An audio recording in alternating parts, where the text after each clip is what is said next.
Hello, and welcome to this training module on the Nexudus platform. My name is Adrian, and I'm one of the support and onboarding specialists at Nexudus. Today, we're going to see a very important section within the administration panel of the Nexudus platform. We call this section Inventory, and it is where all the items you sell and their prices will live. This is where you will have to set up all the different components that will make up your memberships, the different products you sell, and any other items like passes or meeting rooms. This module is one of the many modules available for you to use to familiarize yourself with how the platform works. We invite you to review the different modules available in the Learning Portal. You can visit the URL at the top of the screen, learn.nexudus.com, and then within that, head to the training section here. This specific one is called Inventory. As you can see here, this is an ideal module for understanding the different items you can sell, what we call them, what each of the terms we use mean, and, specifically, when they should be used. As you can see here, you can get a general sense of what we're going to review today.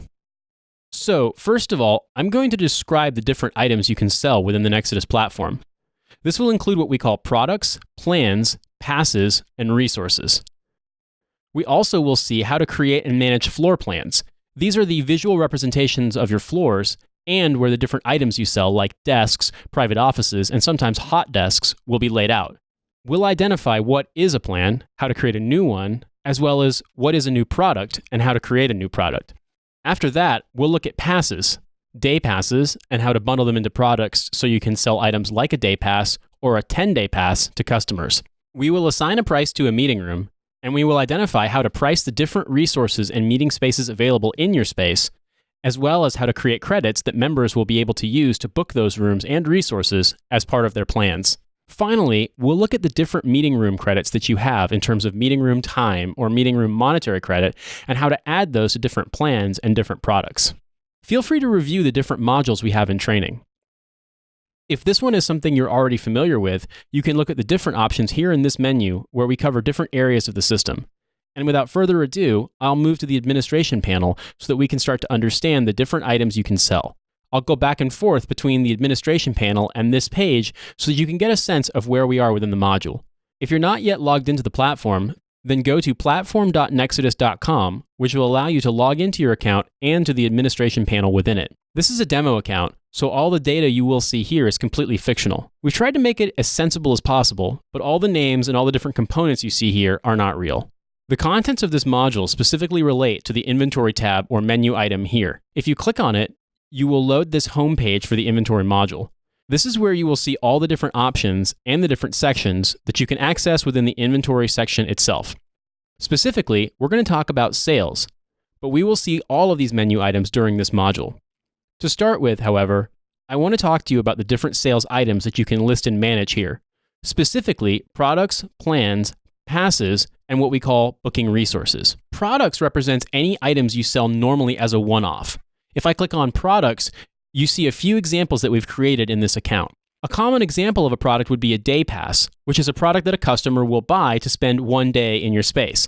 There's no commitment, you pay for it as a one-off, and that'll be it. Sometimes you may sell bundles of day passes. We have an example here of an option for a 10-day pass. This would allow a customer to buy 10 days in the space in a single product purchase. We'll also see how to set those up in a minute. Products are a very generic item, so you'll see they can potentially be used in many different scenarios. For example, maybe you have a service where you charge for a parking space or access to a bike rack. And sometimes you may sell products repeatedly to customers, as in every month, every week, or every day. In order to sell products that way, when you add a product to a customer, you can set it to be charged every so many days, weeks, or months. We'll also see that products can include benefits within them.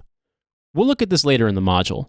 These are effectively items like meeting room credit, printer credit, or access time to the space that you can bundle together within a product. So, when a customer buys a product, they also receive that benefit after paying for it. Secondly, we have plans. Plans are a very important concept in the Nexudus platform. They typically represent your different memberships or different contractual agreements that members or customers will agree to be a part of. These usually represent your dedicated desk memberships, your hot desk memberships, and also all the different plans for private rooms that you may have, like offices. Basically anything that a customer can contract and use for a period of time. One of the key elements of a plan is that they make whoever purchases them or signs up to them into what we call a member, which will then allow you to set different pricing for them and make specific sections within your members portal accessible dependent on whether a customer is a member or not. It's important to understand that when a customer joins a plan, that customer becomes a member from the point that contract starts for that plan. We'll see this in more detail later on.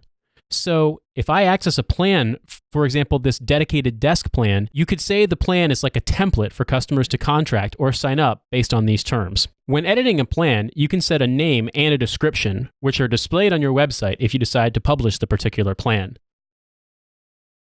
There are sign-up links if you want to invite customers to sign up to this particular plan, and so on. Plans, as you would expect, have a price, and in this case, we've set it to $550 every 1 month. As you can see, you can change this between weeks and months, so if you want this plan to have a different billing frequency, you can do so. Plans can also have benefits, which are bundled together with the plan. For example, a set of credits for use in meeting rooms, or printing credit. You can even have plans which represent part-time access. For example, you could create a plan that allows members access for up to 2 days a week, or 10 days a month, all of which you can customize based on how you want to sell the space and what you want to offer in terms of membership. What defines benefits is that they are all included within a plan. Customers do not pay any additional fees for those included features. You can also see here a legal section, which allows plans to have a set of terms and conditions. Members signing up to these plans will have to agree to these terms and conditions. You can also require a deposit, which could be sign-up fees, administration fees, or an actual service retainer, which you may or may not refund at the end of the contract, depending on how you structure it. These are effectively templates for each of your memberships or private office agreements, tenancy agreements, and the like. This is, as you can imagine, an important concept. Going back to the inventory section, the next item for us to examine is passes. Passes define the level of physical access that customers have to your space. So each time somebody wants to access your space, which could be through one of the check-in tablets that we offer, or by opening a door via an access control system with which we have an integration, or even connecting to your Wi-Fi, as this requires you to physically be in the space. We can therefore control who can connect to your network, who can open different doors within the building, and who can check in via one of those tablets through what we call passes. Each pass can be made available for a particular time of day, some days of the week, a particular set of days of the week, or even within a specifically defined range each day. For example, you could make this pass only available Monday and Tuesday from 8 a.m. until 1 p.m. You can define when each of these passes is available for people to use to check into the space. Passes are not normally sold directly to customers. They're used in conjunction with products and plans to define when and if customers buying those products or signing up to those plans can actually access the space or not. It's important to understand that, in most cases, you don't sell a pass directly to customers. You bundle a pass with a plan as part of the plan's included benefits, or similarly, with a product as a part of its included benefits. Lastly, we have a type of sales item we call resources. Most operators will use these to represent meeting rooms. When you click Booking Resources, you'll see that the examples we have set up here all represent meeting rooms. Meeting rooms are called resources because many operators may have other items that customers can book. But in most cases, they would represent conference rooms, meeting rooms, and the like. So even though the name might not immediately call to mind a meeting room, that is its actual purpose in most cases. A resource is anything that you can book through the calendar system, either through the member's portal or as an administrator on behalf of a customer. Each of the resources has attributes like a name, a type, which will allow you to organize resources into different categories, pictures, a description, and you can add the amenities of each of the meeting rooms have. For example, if they have a projector available, a large TV, or a whiteboard. Sometimes you might offer this as an additional cost, in which case you would switch this off and then add it as what we call a resource product, or a product within a resource, which customers either need to request or even pay for in order to make them available during their bookings or reservations. You can also set rules in terms of how a particular resource can be accessed. For example, you can stipulate that customers cannot book this resource too far in advance or too late. Or you can stipulate that a customer cannot cancel a booking if they're within 60 minutes of the booking start, so people don't cancel bookings too late. Feel free to review the different options here. You have tooltips all throughout, and then there are descriptions explaining what each of these options actually means. One important option is what we call available times. You can define that a meeting room can only be booked within a specific period of time or day of the week. So, for example, this meeting room might only be available Monday through Friday. You can see each day of the week here at the top, and that the room is only available from 9 a.m. to 6 p.m. in this case. you can control exactly when a particular meeting room can be booked. As I previously mentioned, you can include products within a specific meeting room. These products represent items that customers can buy or request as part of the booking process. They can do this through the website, through the mobile app, or you can do it on their behalf as an administrator. If you want to know more about bookings, there's a specific module called Meeting Rooms available as well. This module will go into greater detail as to how the booking system works. All right, so those are the 4 main items you can sell within the Nexudus platform. Hopefully at this point, it makes sense why they're different and why we've assigned them different names, as the way in which you sell each of these items is slightly different. To recap, products are one-offs. Plans are more closely related to memberships. Passes control access to your space and network. And booking resources are specifically related to selling items through a calendar, with customers making a booking for those resources. So, moving back to our general plan, hopefully we've covered this first bullet point. The next bullet point is how to create a floor plan, private offices, and desks. This is also important because it represents your capacity, how many desks, offices, and private rooms that you have available, as well as who is contracting each of those items.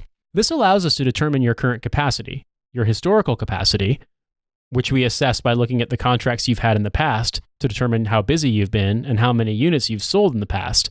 But also, more importantly, we can forecast how busy you're going to be based on the information we currently have in terms of when contracts will start and end. This can be quite interesting for determining your forecasted capacity and your forecasted revenue. So it's important that you set floor plans up correctly.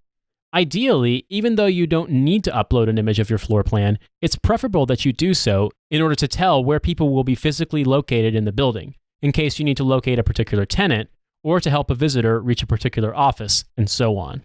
So, click on Floor Plans. We've added a very simple example here so that you can get a sense of how this works. Effectively, each floor plan is made up of a background image that you can upload. We can help you to do that too. So if you have an AutoCAD file or a PDF file, we can convert them to the appropriate format, which is typically a PNG file. This allows you to have a background image that you can zoom in and out of and move around easily. Then, on top of that image, we lay down the icons that represent the different units, whether those are offices or desks on the floor plan. Each item has a type. For example, if I edit this unit, you can see that its type is office. There are 4 available types in the floor plans: offices, dedicated desks, hot desks, and a generic other type in case you want to place other items in the floor plan. We track occupancy individually for each of these types. This means that you will have an office occupancy, a dedicated desk occupancy, a hot desk occupancy, and other items occupancy. Each item has a name, which hopefully uniquely identifies that unit, and the floor plan to which it belongs. You can move these units around and change them. For example, if you have several floors, you could potentially move a unit from one floor to another floor if you wanted to. If the unit is currently assigned to a customer, that customer's name will show here. You can click on the label and very quickly go to that customer's details from here. You also have a few parameters as well, like size, capacity, and target price, which is the ideal price at which you should be selling this unit. You can also add notes and a zone, which is a general area within a floor plan, like the left wing, right wing, north wing, and so on. This all depends on how you subdivide your floor plans if you choose to do so. In this case, if you wanted to add another item, all you have to do is click on this Create Desk Office button, which will then place a new unit right in the center of your current view. If you want to move it around, make sure you untick this box that says Lock Desks. You can then zoom in and literally drag them around, placing it wherever you'd like. You can see that the system is trying to understand the order and the sequence of different desks. It knows that we already have 5 desks, so it's added another number in the sequence to create desk 6. I'm going to delete it as we don't really need it right now, but now you know how to add a desk to the floor plan. There's an orange button at the top of the screen that says Add New Floor Plan. This allows you to create an entirely new floor plan where you can upload an image and so on. You would typically leave the background scale at 20%, and we recommend that your image's largest dimension be around 3,000 to 4,000 pixels, and preferably not much larger or smaller than that. As I previously mentioned, we're happy to help you create the correct file type if you can provide us with AutoCAD or PDF files, or files from any other standard floor plan management software. Even if you only have a PDF from your architects, that will also likely work. So that's all for the floor plan subsection of the inventory menu. However, there's another way of looking at the desks and offices that you have laid out in the floor plans, which is viewing it as a list. So this is a tabular view of the same information. You can see the floor plan that each of the desks and offices belong to, as well as the type. This also gives you information about the customer, as well as the details in the contract connected to that particular item. In this case, I can see that the customer's name is Elise Lomber, and that her contract for her dedicated desk has been active since the 28th of May, 2018. You can also see the contracted price, the square footage, and the capacity. You can also edit the information directly from this view simply by clicking on the name. This will open the same menu that we saw earlier when we clicked on units in the floor plan. We've now covered both floor plans and desks and offices in the inventory menu. Later on, we'll look at creating a contract for a particular floor plan item. The inventory simply lists the defined units themselves, and customers will then contract those units when and if they decide to pay for them. It's that list that you see here in this tabular view. These represent contracts made by specific customers for specific units. We've now covered the second bullet point on our agenda, and hopefully you now have an understanding of how floor plans work. From that, we're going to move to creating a new plan. So this account comes with a set of plans we created just to show some examples. If you've requested for demo data to appear in your account, these same plans will be available to you. This will allow you to examine all these examples in the same fashion as we'll explore them in this training module. If you want to create a new plan, you have a couple of options. First, you can use the example data that we provide and make a copy of it. This will create a duplicate of that item, which you can then tweak as needed. If you want to start from scratch, you can click on Add Plan, which gives you all the different options. I'm going to create a new plan that I'm going to call Virtual Office. Plans don't necessarily have to represent memberships for physical access to the space. So this plan will be for a virtual office service that you may provide. I'm going to make it available online. In this field, you could type a description of the service. I'm just going to copy the same name for now. You can then assign a group or label. I could just put in one of the labels that we have from other plans, or I can create a new one, which I'll call Virtual. This now creates a third category of plan. Next, I'm going to set the plan pricing, which in this case will be $100 every 1 month. This next section is important. This is how you bill or invoice customers in this plan. First of all, we're determining whether members of this plan should be billed on the same day of the month each month. If this option is not selected, it means that anyone signing up to this plan will be invoiced based on the day that they signed up to the plan. So if they signed up on the 10th of the month, that will be their billing date every month. However, if another customer signs up to the same plan on the 21st, they'd receive a bill on the 21st of every month. If you don't want to do that, say you want to invoice everybody on the 1st of the month, then you would want to enable this option. The system will select the 1st of the month by default, as it's our most common billing option. That said, you can change it to any day that you want between the 1st and the 28th of the month. Say that, for example, I want to stick with the default and say that everybody subscribed to this plan should pay on the 1st of the month. However, if you enable that option, you have to consider what happens if somebody joins on the 21st of the month. Will you charge them $100 on signing and then charge them again in 10 days? Or do you want to adjust the first invoice to prorate for the days left in the current billing cycle? Selecting that option tells the system whether or not it should do that. If you leave it unchecked, it will require that anyone signing up pay $100 upon signing, even if they're signing late in the month, and then pay $100 again upon the first day of the following month. If you want to adjust that initial bill, then select this second option. You can leave the billing cycle parameters on the default setting, which is 30 days. It will then count the number of days between the signing date and the start of the next billing cycle on the 1st of the month, adjusting the first invoice accordingly. This third option is slightly more advanced, and it is not one that you'd normally have to use, but I want to explain it anyway so that you have the information.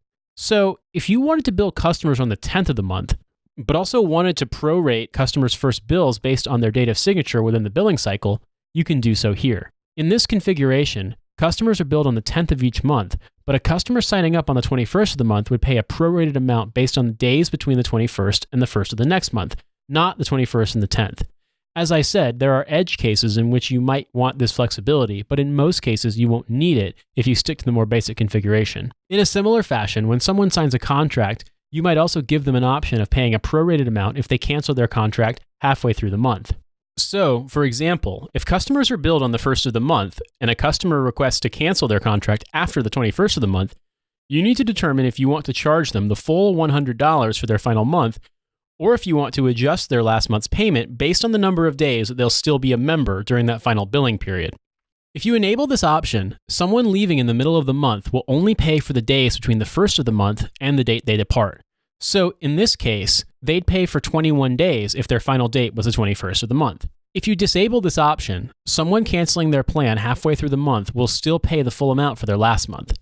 I'm going to enable that option as that's normally the preference. This last option allows you to charge for extra billing cycles in the first invoice that goes out to the customer signed up to this plan. For example, imagine that someone joins on the first of the month. If this option is disabled, they'll pay $100 as they're paying just for that month. If you enable this option and add an extra month or an extra 2 months, this means that a customer's first invoice will cover the following 2 months. So if they sign up on the 1st of May, that means their first invoice will charge them for the 1st of May through the end of May, as well as for the 1st of June through the end of June. Now, this doesn't mean that they won't get another invoice until July.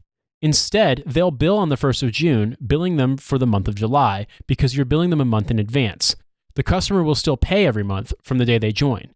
So they'll receive an invoice on the 1st of May, the 1st of June, the 1st of July, and so on. This will have an effect at the end of the contract. When they cancel, their last month will not be billed. So upon cancellation, they'll only have to pay if they owe for other things besides their membership. So if they decide to cancel their membership with an end date in January, on the 1st of December, they will not receive a monthly invoice because they've already paid for it in advance. It's easy to confuse this with a deposit payment, but that's not what it is. It's an advance payment that the system will use to automatically pay the last month of the contract. I'm going to switch this off, as in most cases you won't need it. There's another section in here called Terms and Conditions. These are just the legal terms and conditions of membership. You may want to get those from your legal counsel, and then you can just copy and paste them here so customers can review them before they commit when they sign up online. And then, in terms of policies, you have the ability to limit the number of members signed up to this plan at any one time. An important parameter is cancellations. This allows you to define the limits of the initial period before a customer can leave the plan. So it could be 1 year, it could be 1 month, it could be 6 months. But that effectively tells the system that the term for that customer lasts for a certain number of months, which means that they are not allowed to leave that plan before this period ends. There is a notice period option which allows you to control how many days must elapse between the cancellation date and the date on which the customer gives you notice to leave. So, even though the plan may have a term, like a year, you can also apply a notice period, which means that after the year has elapsed, customers in this plan will still need to give you 30 days notice in order to cancel the plan. They cannot cancel the plan immediately. So 30 days is a default value for the notice period, as this is relatively common, but you can change this in any way you'd like. In addition, you can also enable another, less common option, which automatically cancels a plan after a number of billing cycles, for example, after 1 month, or 2 months, or 3 months. So, say for instance you have a seasonal plan. This would allow you to have a contract for a space, or an office, or a studio, but only for 3 months. This would allow you to do that and have the contract automatically cancel as opposed to you doing it manually. You also have the option to suspend or automatically deactivate accounts when they have due invoices. This is effectively a safety measure. When an account is deactivated, customers cannot make any new additional transactions with you. They can access their account, but they cannot make new bookings or perform any action besides paying their due invoices. You might find this helpful. At the bottom of this menu, you have what we call hard limits, which are constraints that you can set for the customer signed up to this plan. For example, you might say that this customer cannot make more than 2 hours worth of bookings per week or per month. Notice that there's a monthly option as well. We typically recommend that clients not make customer plans constrained, but it might be helpful in a situation in which, for example, you only have one meeting room and you want to make sure it's accessible to everyone. Or, similarly, if your meeting rooms are free, these limits might be handy in order to control how often or how long customers can reserve them. So that's pretty much it for Add New Plan. If we scroll back up to the top, you can see that we've filled out everything we need in order to create this plan. So, by clicking Save, the system will then create this plan. You can see Virtual Office right at the bottom there with the details we've selected. We've now covered the third bullet point on our agenda, and hopefully you now feel comfortable creating a new plan. The next item we'll cover is Create a Product. It's very simple and is quite similar to plans. So we'll go to Inventory and then Products, and we're going to create a new product, which is a parking space. So if we click Add Product here, we just need to assign it the name Parking Space, and we'll make the description the exact same. We're going to list the price at $375 for each time the customer purchases a parking space. Keep in mind that this is a one-off item, not a contract or a plan. The reason why we're choosing to use this is quite subtle, but also important. So, when a customer chooses to buy a parking space, even if they're choosing to do so for 6 months, that purchase doesn't make the customer a member. By that we mean they are not community members for the space, they may not have access to community or member pricing, or to some of the community elements you offer via your website, like events, shared spaces, the message board, and so on. It's important to understand that subtle distinction, that even though a product might be sold as a repeating or recurring product, the purchase of that product does not make the customer a member. We'll reiterate this later on in the training. It's a fine line, but it's an important line to understand. For example, you might use this interface to sell a notepad. That's absolutely a product. A customer buys the notepad, they pay for it, and that's it. By comparison, a parking space is perhaps somewhere between a plan and a product, but in most cases, you want to make it a product because customers who purchase a parking space, even if they're paying for it repeatedly over the course of several months, are not considered members. This allows you to make that distinction. We're going to make this product available on the website. In the availability menu, we're going to say that a customer can buy it both as a recurrent, every time the plan is renewed, and one-off purchase. This allows customers to buy this product either as a one-off or add it to their plan. In the subsequent menu, we can specify that this product is only for members, only for contacts, or for all customers, which we're going to select. We'll then save the item, and we're done. It's very simple, and you can see that parking space is now available in your list of products. Later on, we'll discuss exactly how to sell products that you've made available in the system, both as a one-off and as a recurring product. You can sell them in both configurations using the same product. You don't need to create a new product to do so. With that, we've completed our fourth bullet point, create a product. So the next task is to create a pass. We're going to create a pass and then explain how to sell that pass. To start, we'll head to inventory and then to passes. Once in this menu, we'll create a new pass specifically for use as a weekend pass. We'll name it and set the price to $75. The subsequent menu lets you select the days and hours on which this pass will be available. So I'm going to remove all of these in order to tell the system that this pass is not available during the week. I'll then drag the bars to show that this pass is only available on Saturday and Sunday. Just a note, we captured this footage on a European computer, hence the hours displaying in a 24-hour format. The system will adapt its hour display based on your location. And for instance, if your weeks typically start on Sunday, you will see that here as well. There's very little to configuring a pass. This is pretty much all you need. So we'll save this and you can see that Weekend Pass is now available. Now, there is a column here that says that these particular passes are valid for a calendar day, and this is the only setting worth noting in a pass. In the system, passes come in two different types, calendar day passes and minute space passes. To explain, we'll make a new pass and call it a 60-minute pass, priced at $15. We'll select this pass can be used during several days, but up to a specific amount of time. By default, it sets at 60 minutes. We'll save this in order to show the difference. So, back in the Passes menu, you can see that the pass we just created has a different time category. Instead of calendar day, it's 60 minutes, 1 hour. This means that this pass can be used across different days. We could use 15 minutes of it today and 45 minutes tomorrow. What matters is the total amount of time spent as opposed to a calendar day, which can be used for as long as a customer wants, but only in a single day. A weekend pass can only be used on Saturday or Sunday, but if a customer uses it on the weekend, they can only use it for one day. They cannot use the same pass on the following day. By comparison, a 60-minute pass can be used throughout different days, but only up to 60 minutes. You can see how these different categories can be important depending on how you sell the different memberships. You could have, for example, a 2-day-a-week membership. In that case, you'd use a calendar day pass. You could also have a 10-hour membership, which a customer could use on any day they choose, but only for a total of 10 hours. In that case, you'd use a minute-space pass like the one we've just created. This is an important difference, and it can be very helpful depending on the different memberships that you offer. It's worth bearing in mind. As we previously discussed, you cannot sell a pass directly to a customer. Instead, you'll need to create a product and include the pass within the product. So, if we go back to our agenda, you'll recall the bullet point, create a pass and bundle it with a product. I've created a weekend pass, but I'll need to create a weekend pass product in order to sell this pass. We'll return to the products list, click add a product, and then I'm going to copy the same title into the form fields here. I'll set the price at $15 and then save this product. Now that I have this product created, I can go to my weekend pass, and then in Benefits, I can select from the items that this product will include. Basically, these are the benefits that the customer will get when they buy the product. So I'll click on Add Pass, and from there I'll select my weekend pass. I'll have it include 2 passes, which I'll explain in a minute. Also, you can set an expiration date if you want. You can choose the time period after which it will expire. I'm going to leave this unchecked. I'll click Save, and now I have 2 passes included.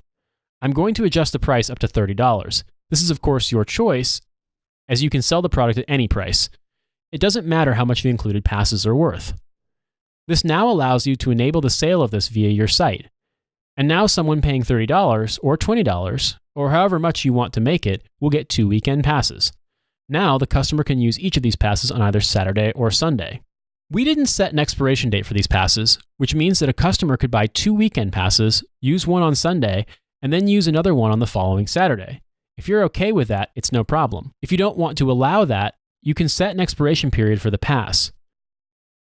For example, you could require that a customer use the pass within 3 days. With this configuration, if a customer buys a weekend pass on Sunday, it won't be available by the following weekend. This gives you an additional level of control when granting access via passes. We've now created a pass and included that pass in a product, which you can then sell to customers via your website. It's as simple as that. Next, we're going to assign a price to a meeting room. Before we begin, it might be beneficial to explore meeting rooms in more detail.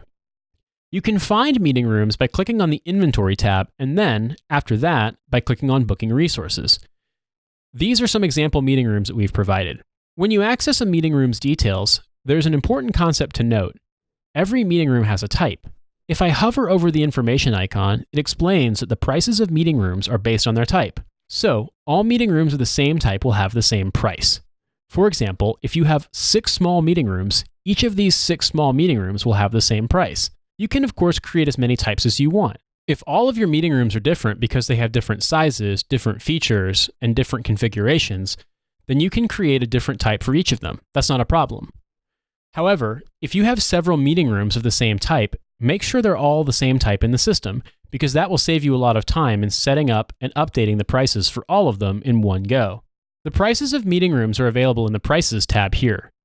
You can see the meeting room credit, which we will cover later.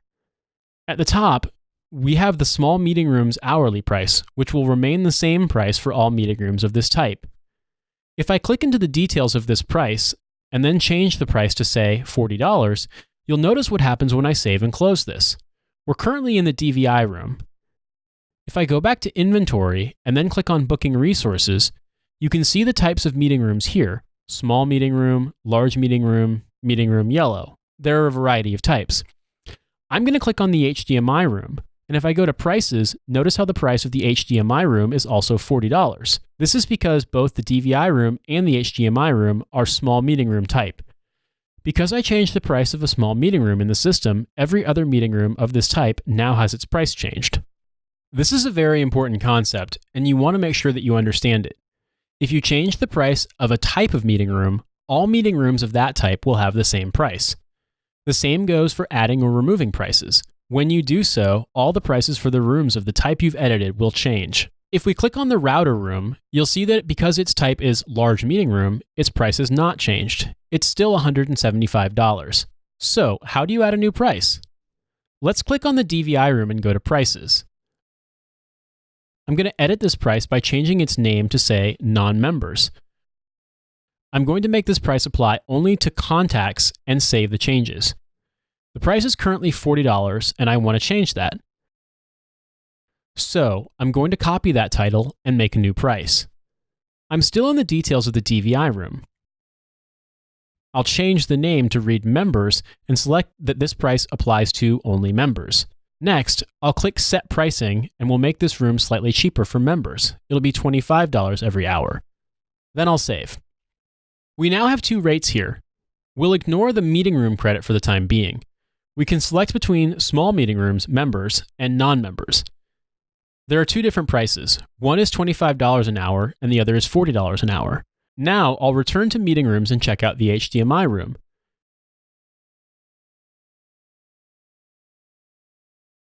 It's also a small meeting room, and when I click on Prices, there are now 2 rates available.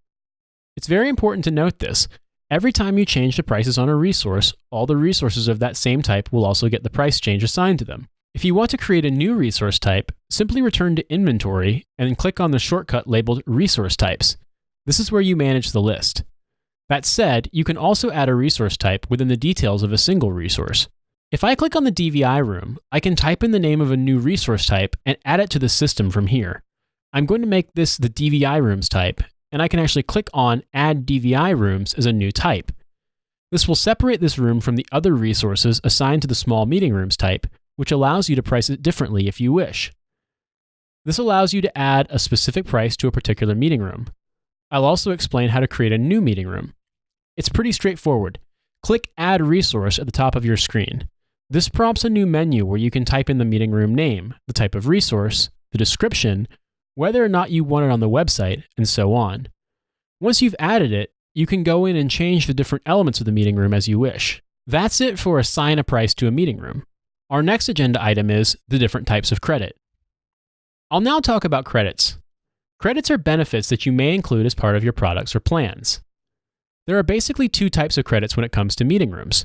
There is monetary credit, or money credit, and time-based credits, when you give people an amount of time to use in the meeting room. It's important to understand the difference between the two types of credit. Money credit is an amount of dollars or any other currency. Effectively, this means that based on the hourly cost of a meeting room, your credit might buy more or less time as it's simply a monetary value. If you recall our previous example, the DVI room was $40 an hour for non-members and $25 an hour for members. So, if I had $100 in money credit and I'm a member, I'll be able to book the DVI room for 4 hours. Now, if I book the router room, which is $75 an hour, my credit will last for much less time. So keep that in mind. Money credit factors in the price of the room when determining how much time a customer can book for. On the other hand, you have time credit, which is, as you would expect, time-based. It's an amount issued in minutes in most cases, and it means that, no matter which room you book, you get an amount of credit. Now, both types of meeting room credit, money and time, can be set to only be available for use in certain types of meeting rooms. This would allow you, for example, to limit customer credit for use in only the small meeting rooms. We'll go over how to do this in a minute. It just bears mentioning once more that there is a difference between the credit types and the fact that you can set limits on them for use in specific types of rooms. In our experience, most of our clients use monetary credit. I'm now going to show you how to set that up, as it's also one of the simplest to set up. You can include money credit in a product or plan, and you'll set it up in the benefits section of the particular product or plan. Let's click on Plans, and then in this menu, let's click on Virtual Office. Within this, we'll click Benefits. As it currently stands, there are no benefits in this plan. We've just created it earlier, and we didn't add any benefits to it. I'll click Add Money Credit, which brings up a menu. The display name is something that the customer will see, and in this case, I'm going to call it Meeting Room Credit. I'm going to set the amount to $25, which, in our case, will be a single hour in a small meeting room. If a customer signs up to the Virtual Office plan, they'll be regarded in the system as a member. Remember that when someone purchases a plan, they become a member. We'll set our members price for the small meeting room to $25 an hour. We also have a few options for how often the credit should be renewed. I'll be generous and say that customers who purchase this plan will get $25 in meeting room credit every week. I'll then go to the restrictions menu and indicate that this credit is only valid to book in the small meeting rooms. If you leave restrictions blank, customers will be able to use this credit for any room. So in this case, I'm being generous, but I also only want them to be able to book small meeting rooms. It's a virtual office plan and it doesn't come along with any access to the boardrooms. If they do want access to those, they'll have to pay for them. To recap, we've created a credit worth $25 a week that is only valid for use in the small meeting rooms. So I'll save this now, and the prompt tells me that my virtual office plan issues $25 of credit every week. Anyone who signs up to this plan will receive that benefit. If you want to have a general view of where you've allocated credit in the inventory system, there is a money credit section with a products and price plans tab. Here you can see all of your plans and how much credit they have. So here you can see a virtual office credit with a $25 meeting room credit every week. You can also click on it and edit the credit from here. So this has hopefully covered the basics of the inventory section. Thank you for sticking with the training. Hopefully you've learned how the inventory section of the Nexudus platform works. As I said earlier, feel free to explore the different modules we have available, as those will give you an in-depth explanation of how the system functions. Thank you.